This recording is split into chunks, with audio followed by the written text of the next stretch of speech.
today's video guys, gagawa kami ng box for our project demonstration for planning of music system of car audio dynamics motion.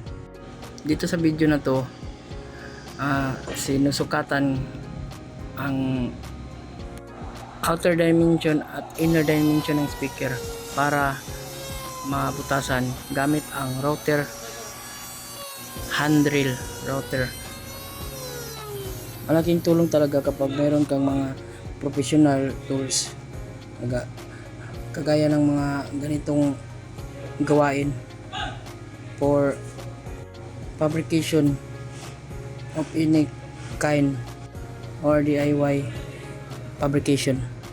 Yan, pinasok na yung speaker, saka nakasya na siya. Ito, gagawa pa lang kami nito ng bracket para doon lalagayan ng speaker. Lalagay kasi yung speaker niyan para sa sa for bongo. Darating kasi malapit na kasi darating yung halalan, kaya nagpagawa sila ng kaya niyan. Ayan, pasok na yung mga speaker. Tapos na yung mga mounting niya. Tapos dito lang tayo.